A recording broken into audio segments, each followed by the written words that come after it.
Bom dia, professora. Bom dia, Giovana, tudo bom?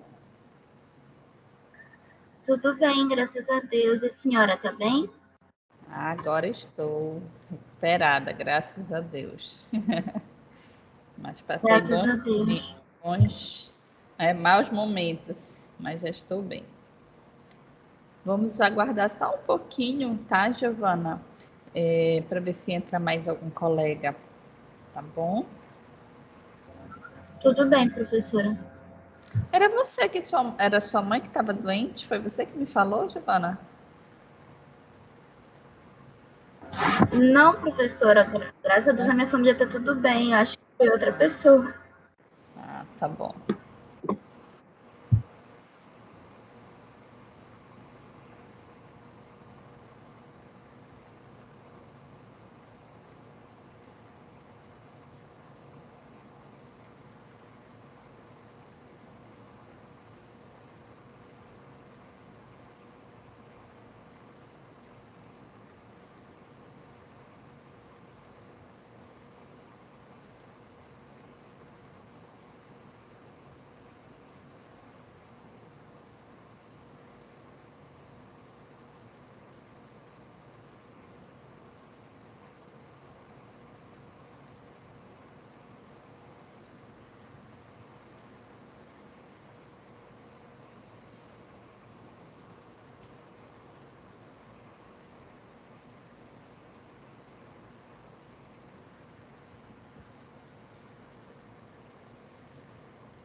Bom, bom dia novamente. Já demos aí 10 minutinhos, né, de tolerância. Bom dia, Sandra, Matheus. Bom dia, professora Juliana. Adriano, Giovana.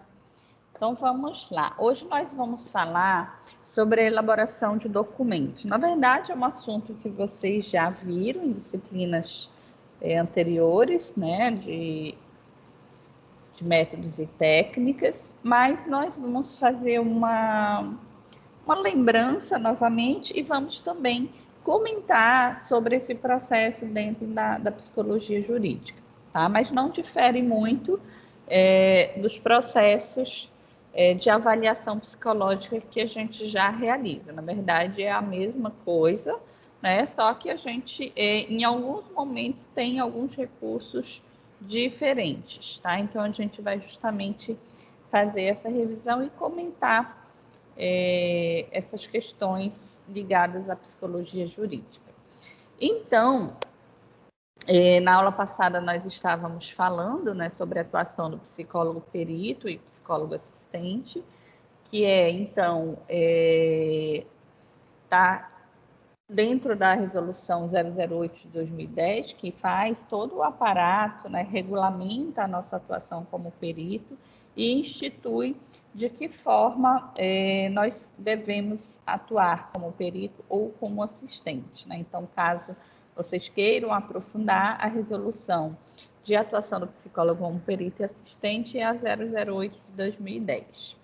E no capítulo 2 desta resolução, nós temos, então, a parte de produção e análise de documentos. No artigo 6 diz o seguinte, né, os documentos produzidos por psicólogos que atuam na área jurídica devem manter o rigor técnico e ético exigido. Então, na época que essa resolução ela foi instituída, né, nós ainda nos tínhamos a resolução de 2003, que falava, né, sobre o manual de elaboração de documentos. Então, eu fiz aí o grifo, né, e coloquei que no momento, né, essa resolução ela foi substituída pela CFP de junho de 2019, que fez toda a modificação sobre os nossos processos de elaboração de documentos.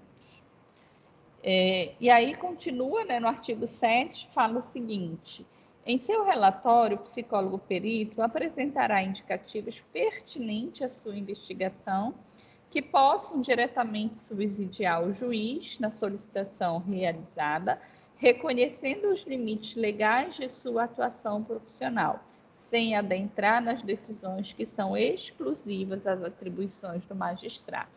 Então, eu coloquei, né, aqui esses dois artigos, que eles são bem pertinentes, principalmente o 7º, onde nós precisamos ter a consciência de que nós não vamos decidir e nem entrar em questões que não cabem à investigação da ciência da psicologia, né? Então, onde adentrar questões de opinião, de se é certo ou errado, isso não não está dentro do nosso conhecimento, né? Então, isso aí vai passar para o juiz pensar, para o juiz decidir aquilo que for pertinente àquela decisão daquele caso, né? Então, quando a gente vai realizar o nosso trabalho, ele se restringe especificamente a responder as questões que diz respeito à nossa área de atuação, ou seja, as questões psicológicas, né? Que nós vamos estar ali fazendo a avaliação. A finalidade do exame pericial de natureza psicológica é, então, avaliar a subjetividade daquele sujeito. Então, em alguns momentos, né, a gente vai estar sendo solicitado para avaliar sanidade para cumprimento ou não de pena, possibilidade de obter guarda ou tutela, adotar uma criança, capacidade ou não quando da decisão de testar ou passar bens para outras pessoas, dentre outras situações. Então, são diversas situações em que nós poderemos ser requisitados, ser solicitados para realizar uma avaliação psicológica, né, ou um exame pericial, como é chamado dentro da área jurídica, para que realmente o juiz tenha ali a certeza do que ele vai estar decidindo, né? Então, quando a gente realiza o exame, ele vai dar um subsídio para o juiz determinar uma sentença daquilo que está sendo solicitado em juízo, ok? Então, a avaliação psicológica, ela é entendida como um processo técnico-científico de coleta de dados, estudos e interpretação de informações a respeito dos fenômenos psicológicos que são resultantes da relação do indivíduo com a sociedade, utilizando-se para tanto as estratégias psicológicas, ou seja, no nosso processo de avaliação psicológica, nós vamos utilizar métodos e técnicas e instrumentos que vão nos possibilitar ter acesso a este fenômeno psicológico que nós estamos querendo investigar, ok? Então, até aqui nenhuma novidade, né? Vocês já estudaram os processos de avaliação psicológica, nós estamos só fazendo essa revisão, né? Para que a gente tenha ainda mais cuidado quando a gente vai realizar o processo. Eu trouxe aqui também o nosso código de ética para a gente relembrar um pouquinho, né, sobre a importância da ética dentro da psicologia, né, da ética dentro de qualquer profissão. Ela é extremamente importante para que o nosso trabalho ele esteja ali dentro de um rigor, ele esteja ali dentro de um cuidado com o outro, né? Então, a palavra ética, né, ela provém do grego ethos, que significa morada, casa, né? Ou seja, é onde nós psicólogos fazemos a nossa morada, é a nossa casa, né? Todo o nosso trabalho ele precisa ser pautado dentro da ética, tá?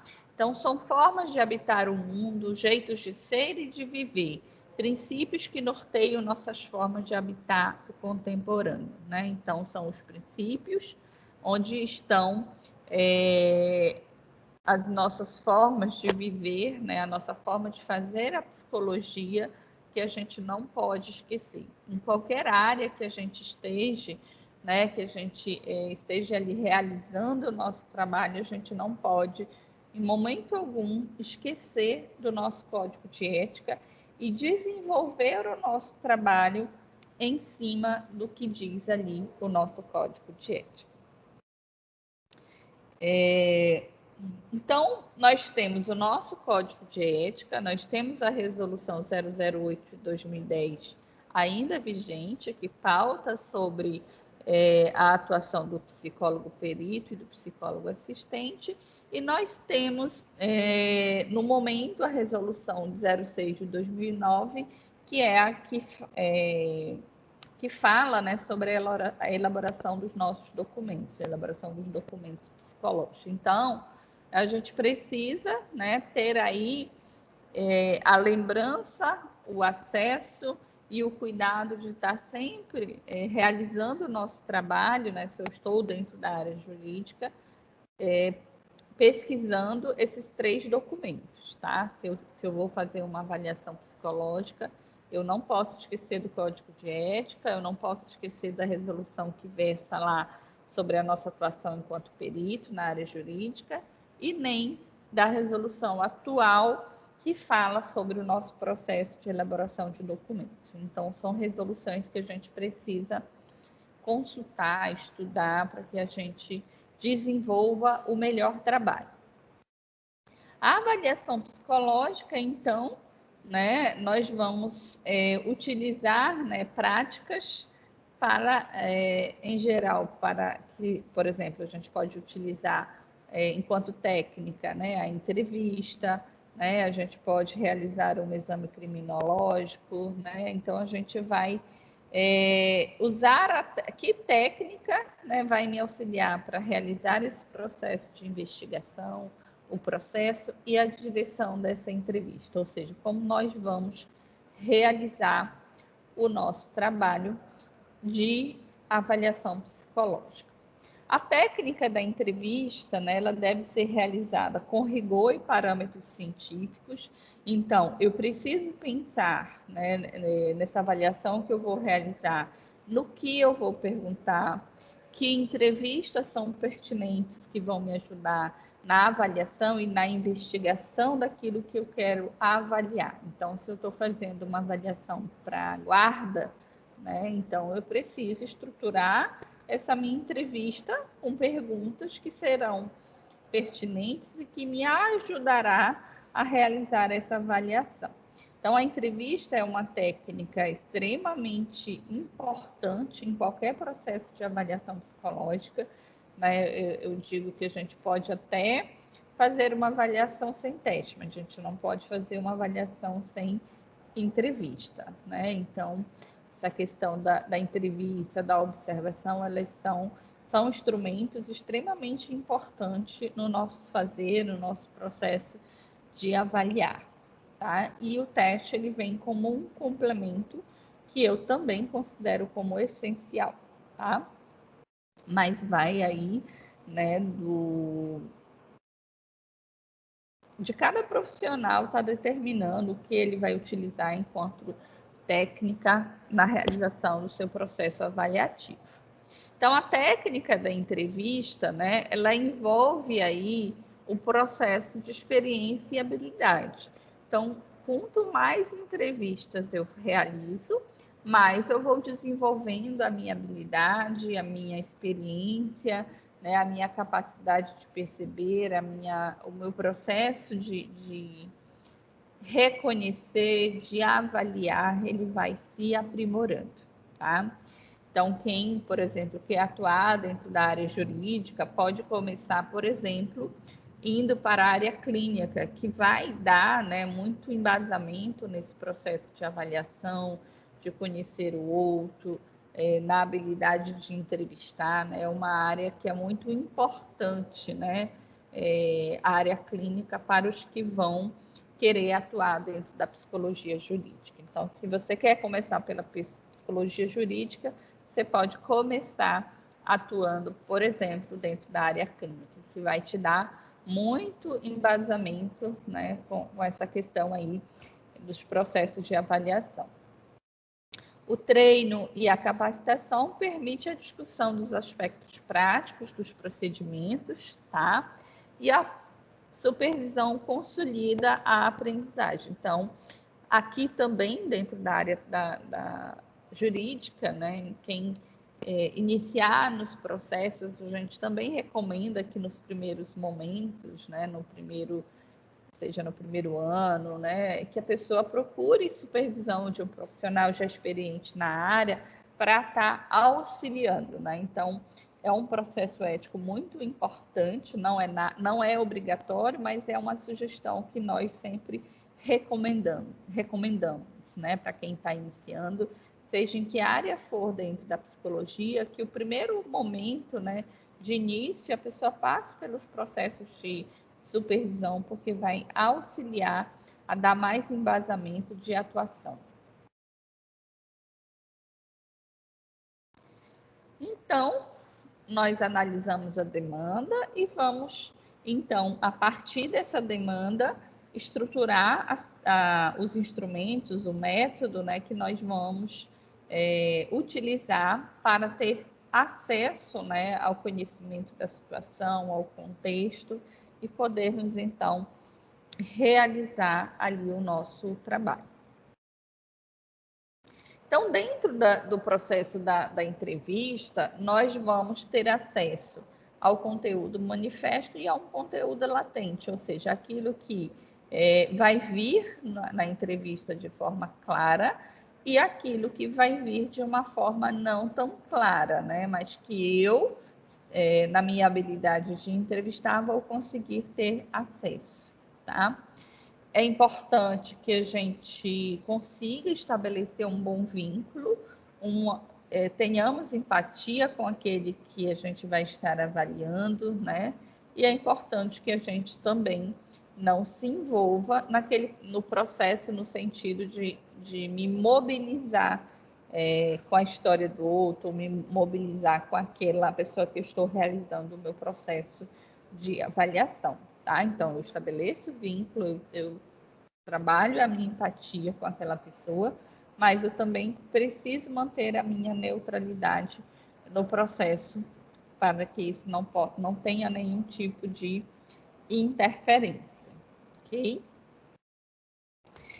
Fazer a avaliação dentro da área jurídica, ela é bem complicada, no sentido que aquela pessoa que está sendo ali avaliada, dependendo do contexto, né, ela vai estar fazendo algo que ela não quer, né? É diferente de alguém que te procura para um processo de avaliação dentro da clínica ou de um tratamento dentro da clínica, onde a pessoa vai porque ela quer, ela te procura de livre e espontânea vontade. Aqui na área jurídica, não.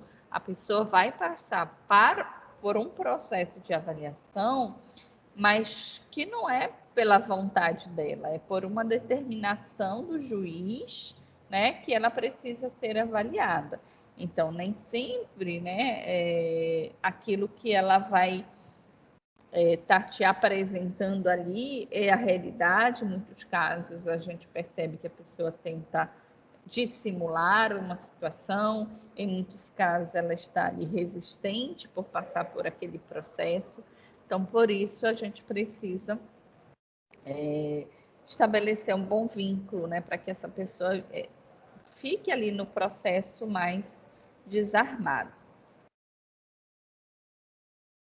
Nessa análise da demanda, nós precisamos nos perguntar como o pedido chega até nós, quem demanda, o que demanda, né? Então, quem demanda em geral é o juiz, né? O que está sendo demandado ali, né? A gente precisa analisar com muito cuidado, né, a solicitação para que a gente possa, na avaliação, realmente avaliar aquilo que é necessário, realmente avaliar aquilo que está sendo solicitado. Então, por exemplo, né, a gente pode se perguntar, sumiu tudo aqui, quais aspectos específicos, né, deverão ser investigados? Depressão, como consta no seu pedido de aposentadoria, né? É depressão mesmo que precisa ser avaliada? Dependendo do caso em questão, o psicólogo deverá investigar se há alguma doença do espectro psicótico ou rebaixamento intelectual que poderia ter diminuído ou anulado a capacidade de entendimento da natureza criminosa de um ato. Ou seja, a gente precisa ter esses conhecimentos para saber realmente o que precisa ser avaliado. Às vezes a pessoa tem alguma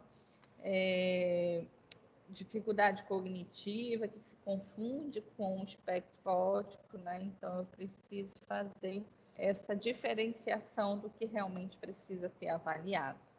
Se existe alguma lesão ou disfunção neurológica que tenha de alguma forma relação com o comportamento criminoso, ou que incapacite o sujeito a gerir a própria vida, quais condições afetivas e relacionais apresentadas pelos genitores que pleiteiam aquela guarda do filho, avaliação de danos psíquicos, de interdição, reavaliação de sujeitos reprovados em concursos públicos, né? Ou seja, são diversas demandas diferenciadas, e não são demandas tão simples, né? São demandas que requerem aí muito estudo, muita habilidade por parte do profissional para estar realizando ali o processo, né? Então, quando a gente tem aí o suporte, por exemplo, de uma supervisão, de um profissional que já está há mais tempo, vai nos dar aí mais embasamento, mais auxílio nesse processo de realizar uma avaliação. A escolha dos recursos técnicos, né? O que eu vou escolher para avaliar, né? Que recursos eu tenho disponível, né? Então, os recursos são os mesmos dentro da área clínica. Então, o que vocês já viram na disciplina de métodos e técnicas, né? De estar conhecendo os testes, né? Primeiro momento, eu identifico, né, eu preciso analisar essa demanda para saber realmente aquilo que precisa ser avaliado, aquilo que precisa ser investigado, para que eu possa, então, a partir daí, pensar no recurso, né? Pensar no instrumento, pensar na técnica que vai me auxiliar, que vai me dar um respaldo para realmente conhecer, né, aquilo que eu preciso avaliar. Então, a escolha do instrumento está diretamente relacionada com a situação a ser avaliada. Tá? Então, às vezes a gente acha que eu conhecer o teste que é o importante. Não. Além de conhecer o teste, né, eu preciso, né, e mais importante ainda, é eu conseguir identificar o que eu preciso avaliar. Né? Então, esse é o grande X da questão. Então, é fundamental que os recursos que o profissional utiliza sejam adequados e pertinentes para realizar o trabalho avaliativo solicitado. Então, a gente precisa, né, realmente, além de identificar a demanda, verificar que instrumento que vai ser adequado, que instrumento é o melhor instrumento para eu utilizar, né? E eu consigo, então, obter a resposta daquilo que eu preciso avaliar. Então, técnicas, testes, observações, entrevistas, tudo são coisas que eu posso utilizar, mas eu preciso utilizar aquilo que for pertinente naquela demanda. Eu não posso utilizar tudo, né, e um monte de coisa que não vai me dar resposta e não é o que é pertinente para aquela demanda, porque aí eu vou estar enchendo linguiça, né? Eu vou utilizar algo que não vai me servir, vou utilizar algo que não vai realmente me dar a resposta daquilo que eu preciso saber. Então, a gente pode se utilizar de anamnese, né? A gente pode se utilizar de exame do estado mental, podemos fazer visita domiciliar, visita institucional, Então, assim, são diversas situações, né, que a gente vai utilizar. A entrevista, a gente sabe que é algo essencial no nosso fazer, em qualquer área que a gente vá atuar, a gente se utiliza, né, do processo de entrevista. E é importante que a gente também não se esqueça que toda avaliação ela precisa ter o registro daquilo que a gente esteja fazendo e tem ali o processo de guarda, né, de documentos que são elaborados, que são utilizados dentro do processo de avaliação psicológica, ok? Até aqui, gente, como é que tá? Tá dando para entender? Tá tranquilo? Sim, professora. Ok. Qualquer dúvida, gente, podem ir perguntando, tá? Fique à vontade. É importante a gente observar a validade dos testes, né, que a gente vai utilizar. Então, vale aquilo que a gente aprendeu na disciplina de métodos e técnicas, né, fazer a consulta no SATEPS, verificar se o teste que eu pretendo utilizar no momento está sendo utilizado, se ele está no tempo de validade, né, para que a gente não incorra ali em falta ética, ok? A avaliação psicológica na área da psicologia jurídica pode, né, e deve ser mais restrita, né, respondendo somente aos aspectos importantes para o litígio, né? Ou seja, a gente vai realmente avaliar somente aquilo que está sendo demandado, somente aquilo que está sendo solicitado. Então, ela é algo restrito, né? Ela é algo objetivo, tá? É diferente de outras áreas que a gente às vezes pode e precisa abranger mais, como por exemplo na clínica, né? Mas aqui a gente vai ter um recorte, né? A gente vai ter algo que precisa ser respondido e a gente vai se limitar àquilo, né, que a gente precisa avaliar. As técnicas e os métodos para a realização da avaliação psicológica jurídica, elas podem variar de acordo com cada profissional e em função da demanda a ser investigada. Então, aqui a gente cai naquilo que cada profissional tem a liberdade de escolher o instrumento que ele entender que é o mais adequado para analisar aquela demanda, tá? Então, a gente vai também, né, além disso, daquilo que é adequado para a demanda, avaliar o tempo que eu tenho para realizar a avaliação, né, os recursos, né, que eu tenho para fazer essa avaliação. Isso também, em alguns momentos, a gente precisa levar em consideração, ok? Trouxe aqui também dois pontos muito importantes que a gente não pode esquecer. Nem sempre os instrumentos psicológicos, por mais que sejam válidos, são capazes de responder de modo preciso e objetivo às questões jurídicas, tá?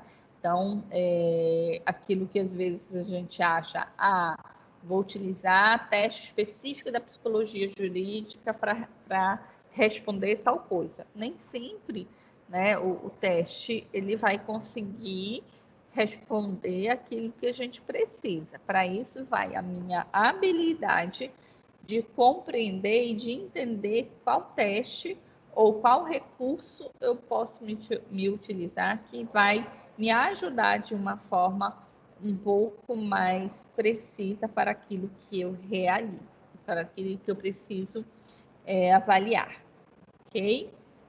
Será necessário informar ao sujeito que os dados colhidos e que sejam pertinentes ao caso serão relatados ao agente jurídico que solicitou aquela perícia, no caso, o juiz, né? Estando, portanto, comprometido a confidencialidade e o sigilo dos dados. Então, isso aqui é muito importante a gente reforçar, né? O psicólogo, ele tem aí as suas questões éticas, né, e a sua questão do sigilo, ela é amplamente, né, divulgada, né, que o psicólogo trabalha com o sigilo profissional, mas, né, neste caso aqui, a gente precisa deixar claro que o resultado daquela avaliação a gente vai precisar encaminhar para aquele que solicitou a demanda, que no caso é o juiz. Então, não é um sigilo que vai ficar entre eu e aquele sujeito que está sendo avaliado. Eu vou precisar colocar na avaliação os resultados, né? Eu não vou colocar toda e qualquer informação que eu colher no processo de avaliação, mas eu vou precisar colocar aquilo que for pertinente para responder a demanda, tá? E o juiz ele vai ter acesso. Então, isso precisa ficar muito claro. Então, antes da gente realizar a avaliação, a gente precisa deixar isso muito claro a essa pessoa que vai estar sendo ali submetida ao processo de avaliação, tá? Para que ela não pense uma coisa que não vai acontecer, tá? Então, aqui, vocês podem me perguntar, então aqui a gente vai estar cometendo uma falta ética? Não, não estaremos cometendo uma falta ética se eu avisar essa pessoa que está sendo avaliada, que vai ser avaliada, que aquilo que vier da avaliação vai ser encaminhado ao juiz, porque esse é o objetivo de uma avaliação dentro do âmbito jurídico. E se eu também colocar dentro do meu processo de avaliação aquilo que realmente é o estritamente necessário para responder a demanda. Ok? Então, eu não vou estar cometendo uma falta ética. Isso aqui ele é respaldado, né, nas nossas resoluções, ok? Eu não posso passar para as outras pessoas que não são aquele que me solicitou, no caso, o juiz. Em alguns momentos, a gente vai precisar fazer diagnóstico diferencial, tá? Então, por exemplo, identificar se é uma síndrome psiquiátrica ou algo neurológico, tá? Então, para isso, né, se eu pretendo trabalhar nessa área, eu também, né, é importante que eu tenha conhecimento de neuropsicologia, né, eu consiga saber, né, a diferença de quando é algo psiquiátricos e quando é algo neurológico, ok? Então, identificar aspectos não cognitivos da conduta, como desinibição, irritabilidade, impulsividade, né, que são coisas comuns, tanto dentro da área psiquiátrica quanto da área neurológica. Mas quando saber que uma impulsividade, né, é de uma sequela neurológica ou é algo, né, de uma apresentação psiquiátrica, tá? Então, a gente precisa ter bastante conhecimento, né, se eu pretendo atuar dentro dessa área de avaliação, ok? Então, a área de avaliação é uma área bem complexa, bem extensa, que a gente precisa se aprofundar bastante, se apropriar, para que a gente consiga dar um bom resultado para aquelas pessoas que nos procuram para realizar uma avaliação, ok?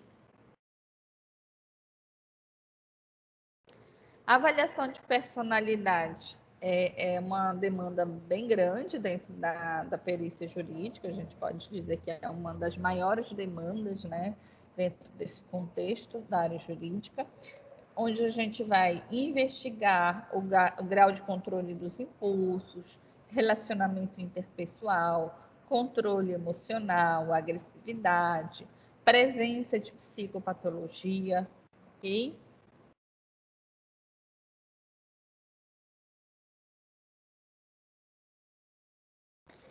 Dentro da área jurídica, os testes projetivos, eles são bastante utilizados, tá? Por quê? Porque dentro de um teste projetivo, as chances do sujeito tentar dissimular ou simular, né, aquilo que ele quer fazer, elas são menores, porque a pessoa até pode, né, tentar dissimular no começo da realização do teste, mas quando ela se adentra, né, lá pelo meio, ela não consegue mais se manter no controle, né? Ela realmente mergulha naquilo que ela é, né, na sua essência. Então, por conta disso, dentro da área jurídica, as preferências dos profissionais que trabalham dentro da área pelos testes projetivos devido, né, essa questão aí que é mais difícil da pessoa tentar ali manipular os resultados, porque a pessoa que está passando ali pelo processo de avaliação dentro da área jurídica, em alguns momentos, né, ela não vai querer, em alguns momentos não, ela não vai querer se prejudicar.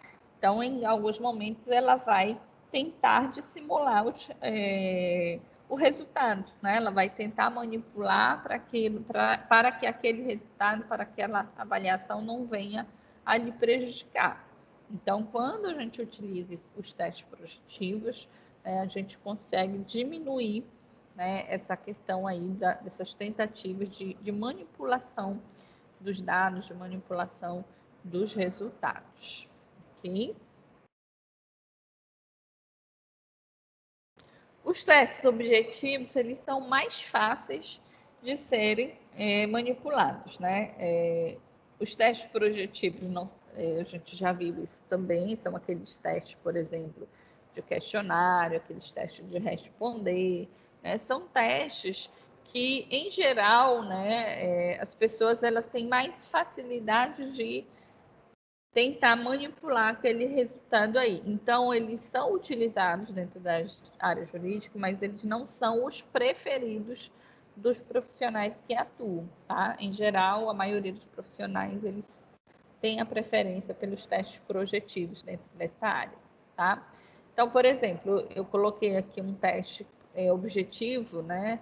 Que é o inventário de depressão de Beck, que ele faz avaliação da depressão e ele é um teste objetivo, né? São algumas questões que precisam ser respondidas, mas são facilmente,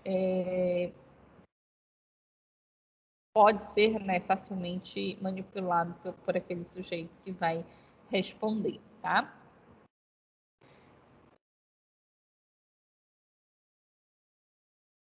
Coloquei aqui também esse outro teste, o TAXI, né? Ele é utilizado É um exame de cessação de periculosidade em sujeitos que receberam medida de segurança por terem sido considerados inimputáveis ou semi-imputáveis no exame de insanidade mental, né? Então, ele é utilizado, é um inventário de expressão de raiva como estado e traço, tá? Então, ele avalia essa questão aí da expressão da raiva, ok? E aí a gente tem diversos testes, né, que são utilizados dentro da área clínica, que se utilizam dentro da área jurídica e vice-versa, porque, na verdade, o que a gente precisa olhar não é a área de atuação de teste, mas o que aquele teste avalia, né? Qual é a demanda que ele vai conseguir responder. Isso que é importante a gente perceber. Eu trouxe aqui também para a gente conversar esses 3 conceitos que são muito importantes a gente conhecer, que são utilizados dentro do contexto jurídico. Eu trouxe aqui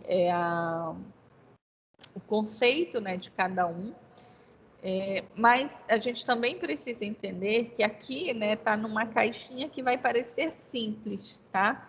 Mas são questões altamente complexas e elas não são tão fáceis assim na hora de um juiz ou na hora do profissional que está realizando a avaliação, ele conseguir identificar se o sujeito é inimputável, se o sujeito é semi-imputável, se o sujeito ele é imputável. São questões bastante complexas, controversas, né? E que geram diversas discussões aí dentro do âmbito jurídico, ok? Então, vamos conhecer. O inimputável é a pessoa que será isenta de pena em razão de doença mental ou desenvolvimento mental incompleto ou retardado, que ao tempo da ação ou omissão não era capaz de entender o caráter ilícito do fato por ele praticado, ou de determinar se de acordo com esse entendimento. Então, são causas de inimputabilidade: doença mental, desenvolvimento mental incompleto ou retardado. Menoridade, dependência de substância entorpecente, tá? Então, eu, profissional, psicólogo, estou realizando uma avaliação, né? E aí, por exemplo, os advogados da pessoa que está sendo ali acusada, ele entra, né, alegando que o seu cliente tem desenvolvimento mental incompleto. Vai caber a mim, profissional da psicologia, realizar essa avaliação e realmente verificar se isso que está sendo alegado é uma verdade, né? Então, tem alguns casos que são inquestionáveis, por exemplo, o menor de idade, né, que é a menoridade aqui.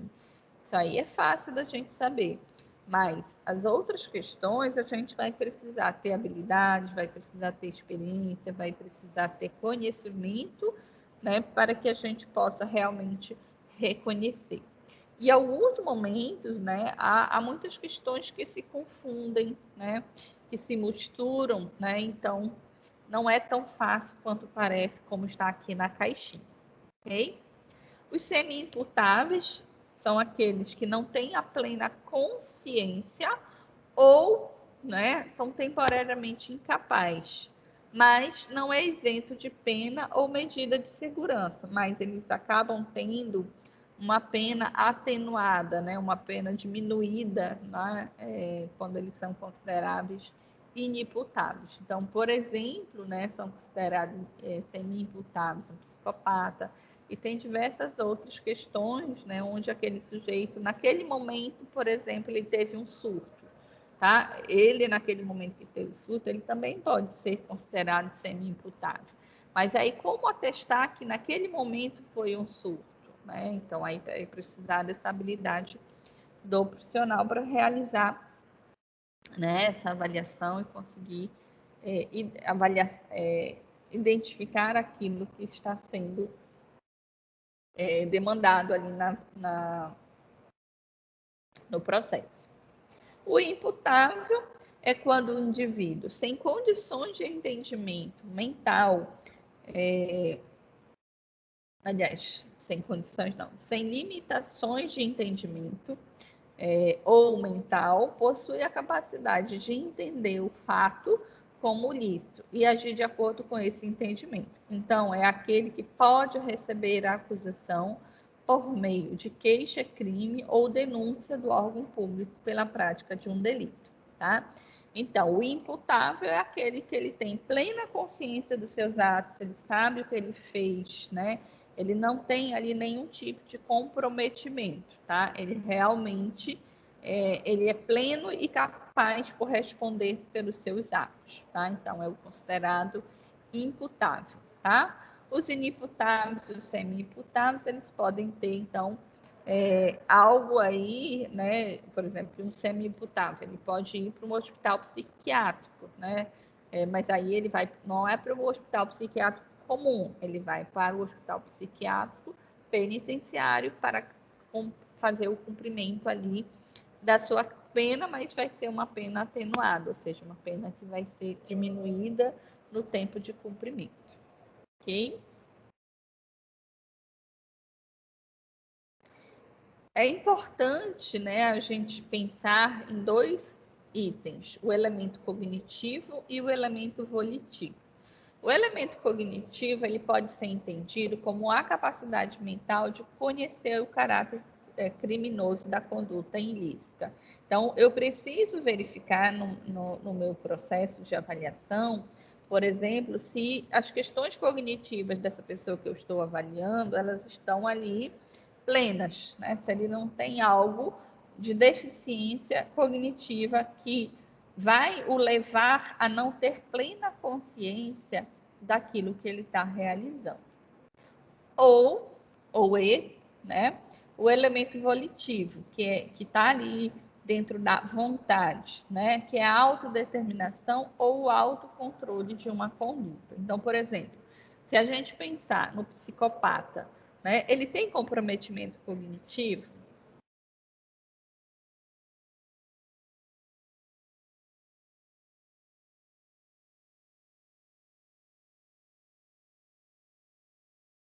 O que vocês acham?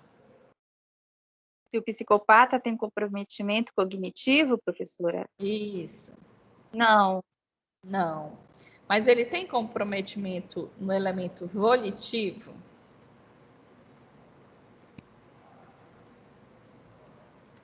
Ele tem autocontrole, né? Ele controla os seus impulsos?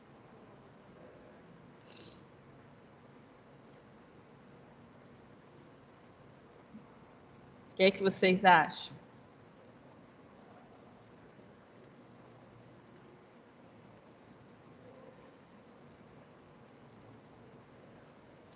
Não, né? Ele não tem, ele tem comprometimento no elemento volitivo, tá? Ele não tem o autocontrole, ele não consegue controlar os impulsos, tá? Então, por exemplo, se eu tô diante de um psicopata, né? Ele não tem, os dois elementos não estão ali ok, tá? Ele tem um dos elementos ok, ele tem o elemento cognitivo ok, mas ele não tem o elemento volitivo ok, tá? Então, na falta dos dois elementos ou de um deles, né, estaremos diante de indivíduos inimputáveis ou semi-imputáveis, tá? Ou com imputabilidade reduzida, como também podemos chamar, tá? Então, isso é muito importante, eu, no meu processo avaliativo, conseguir verificar se essa pessoa que eu estou avaliando, né, ela tem aí os dois elementos de uma forma que não esteja prejudicado, porque se um dos dois faltar, né, eu estou aí diante desse indivíduo inimputável ou semi-imputável, ok?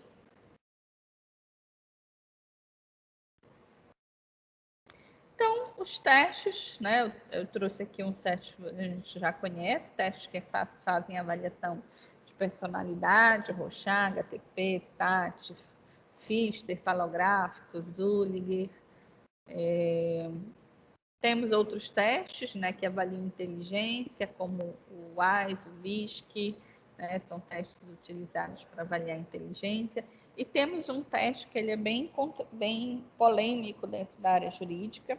É um teste exclusivo da área jurídica, ele foi desenvolvido, né, e ele é utilizado exclusivamente dentro da área jurídica. É o chamado de PCLR ou escala Hare, né? É um instrumento que avalia o grau de reincidência criminal, tá? Então, nesse teste, né, ele avalia traços de personalidade, consegue avaliar traços de personalidade de uma pessoa, por exemplo, que tenha psicopatia, tá? Hoje, né, esse conceito ele é um termo direcionado no contexto forense que relaciona questões essenciais como a previsão de reincidência criminal, possibilidade de reabilitação social e a concessão de benefícios penitenciários, né? Então, quando nós realizávamos avaliações para a concessão de benefícios, ele era bastante utilizado, tá? Mas ele ainda é utilizado para fazer outras avaliações, né? Esse teste ele consegue avaliar 20 itens, né? Então, por exemplo, ele consegue avaliar se o sujeito tem uma personalidade psicopata, se ele tem um transtorno parcial de personalidade, por exemplo, o bandido comum, o antissocial, tá?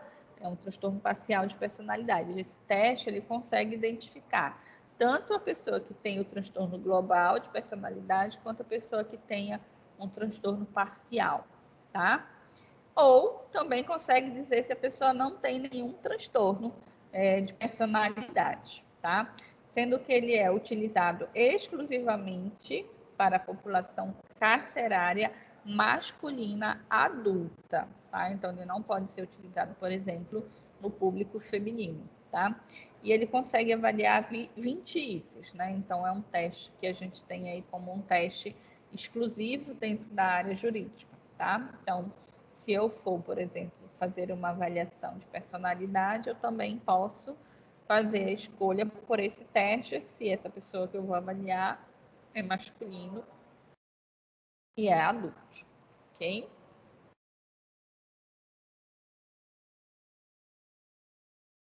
Temos outros testes que podem nos auxiliar, né? Então, por exemplo, temos o IFVD, que não é um teste psicológico, mas é um instrumento que pode me auxiliar, por exemplo, se eu estou fazendo uma avaliação de violência doméstica, tá? Ele é um inventário de frases que auxilia no diagnóstico de violência doméstica contra crianças e adolescentes e constitui-se como um instrumento auxiliar na identificação da violência doméstica, física ou sexual contra crianças e adolescentes a partir dos transtornos emocionais, cognitivos, físicos, sociais e comportamentais. Pode ser utilizado em sujeitos de 6 a 16 anos, mas não é um instrumento psicológico, mas é um instrumento que eu posso me utilizar, que vai me auxiliar. Então, dentro do meu fazer, dentro da minha prática, eu vou buscando aqueles instrumentos, né, que são instrumentos que podem me ajudar a chegar àquilo que eu preciso saber. As editoras, vocês já conhecem, né? A gente já trabalhou isso na disciplina de métodos e técnicas. Então, cada editora tem diversos testes, uma infinidade de testes, onde, quando eu vou realizar uma avaliação, eu posso, então, né, dar uma verificada em que teste vai me ajudar, né? E sempre estar recorrendo a instrumentos, né, que naquele momento serão possíveis de ser utilizados, né? A gente precisa levar em consideração aí o contexto, né? Eu tenho aqui algumas perguntinhas de quesitos, mas a gente até comentou sobre elas na aula passada, mas eu vou dar uma lembrança aqui, né? Que são justamente algumas questões, né? Algumas perguntas que às vezes vem no processo, né, na demanda ali de juiz para a gente responder, ou mesmo questões que nós também elaboramos para serem respondidas dentro do processo de avaliação, né? Então, por exemplo, eu posso me perguntar, ou pode vir na demanda, quais são as principais características do desenvolvimento do sujeito tal nos diversos âmbitos, né? Então, como é que está, por exemplo, o desenvolvimento daquela criança que eu estou fazendo uma avaliação para verificar se ela sofria abuso sexual, por exemplo, né? Como é que está o desenvolvimento psicomotor, afetivo, cognitivo, né? A sua sociabilidade, a sua linguagem, porque a gente sabe que a pessoa está sofrendo abuso sexual há bastante tempo, né? Alguns dessas áreas podem ser de alguma forma afetadas. Então, para isso, por exemplo, eu posso realizar essa avaliação, né? O desenvolvimento do sujeito tal, considerado de forma global, pode ser situado dentro dos padrões esperados para a faixa etária e condição social. Se há desfasagem, quais são? Mesma coisa, dependendo do contexto que está sendo avaliado, isso pode ser pertinente eu investigar, isso pode ser pertinente eu estar respondendo dentro do meu processo de avaliação. Em que condições se encontra o estado de saúde mental da criança, né? Ou seja, do sujeito que está sendo ali avaliado? Como se encontra a memória da criança? De que maneira a criança lida com as situações que provocam medo? Que tipo de medo ela apresenta? Então, tudo eu vou estar pensando e me questionando de acordo com aquela demanda ali que eu receber, aquela demanda ali que chegar até mim, ok?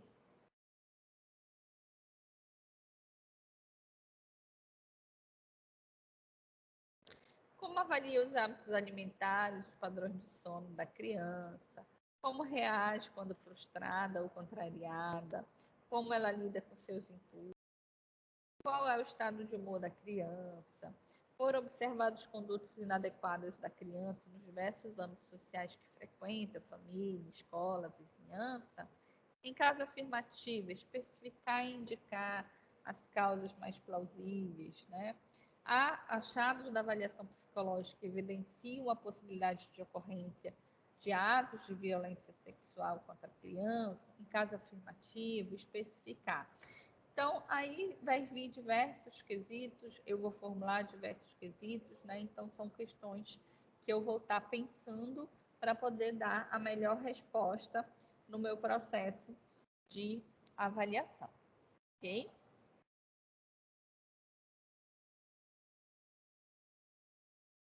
E é isso, gente. Dúvidas, perguntas sobre a nossa aula de hoje? Ficou claro? Deu para entender? Professora, você está me ouvindo? Agora sim. Ah, estava falando agora sozinha aqui. Eu vi que você desativou aqui, mas aí eu estava em dúvida se estava falando ou não. Pode falar. A questão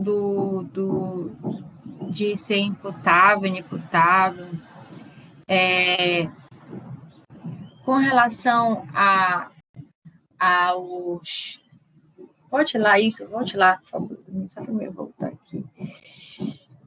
Com relação a esses semi-imputáveis, entraria no caso...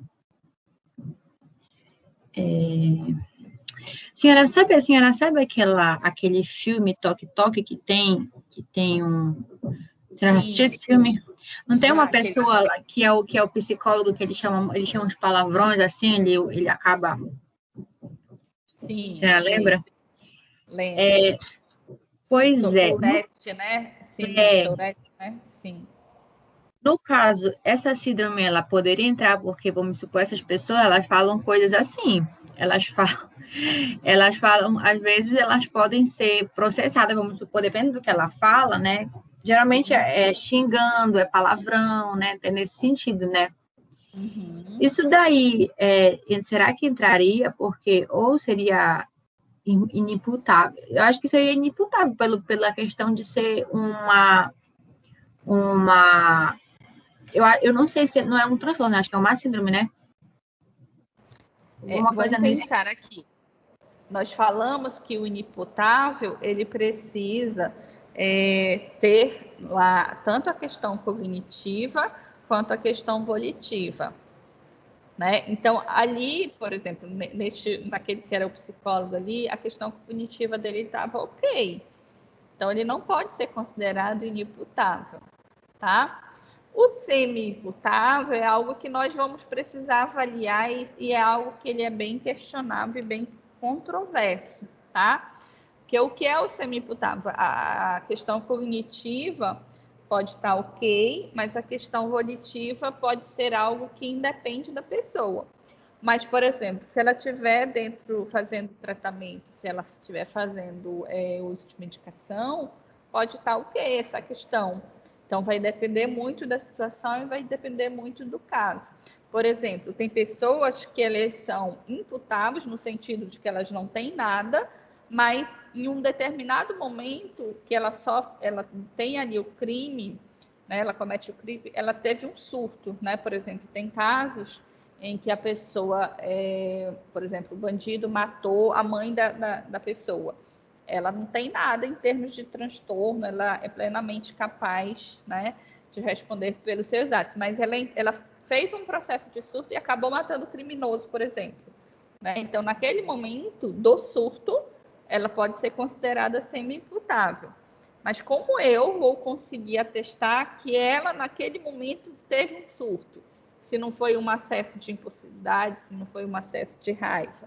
Né? Então, é algo que, no processo de avaliação, o profissional ele vai ter que ter muita habilidade para realmente atestar ali que, naquele momento, a pessoa realmente estava num processo de surto, então, ela pode ser considerada semi-imputável.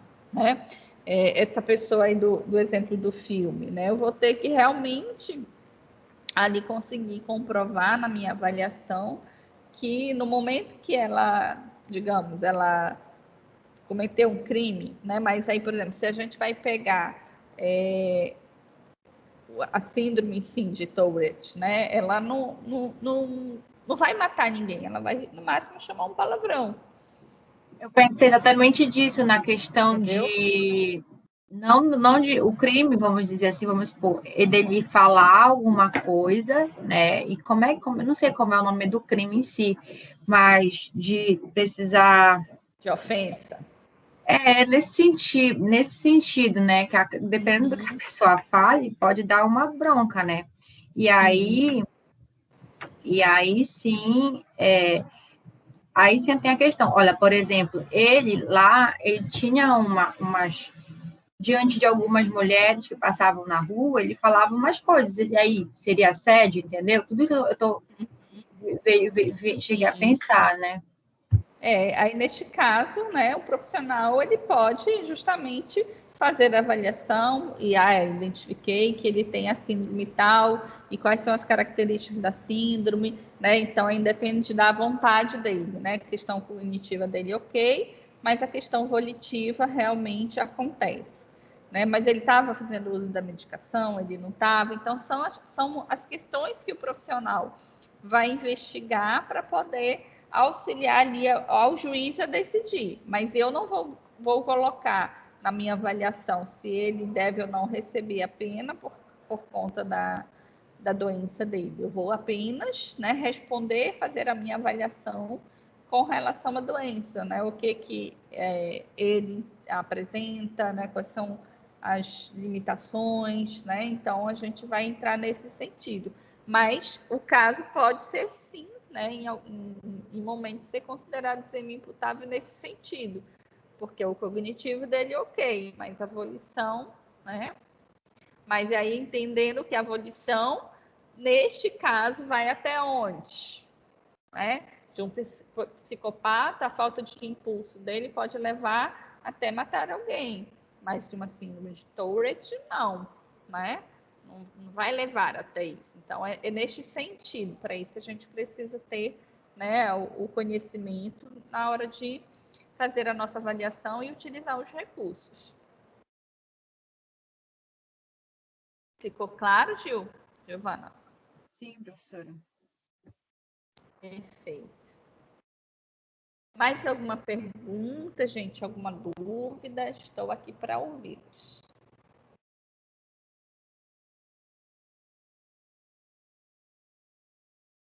Não? Ok. Então, na quinta-feira a gente continua. Aqui eu deixei algumas referências que eu utilizei na construção desse material que vocês podem utilizar para aprofundar os conhecimentos de vocês. Tá bom, gente? Então, boa semana e na quinta-feira a gente se encontra novamente. Obrigada, professora. Até quinta. Até Professora, quinta, até mais. Sandra. Tchau.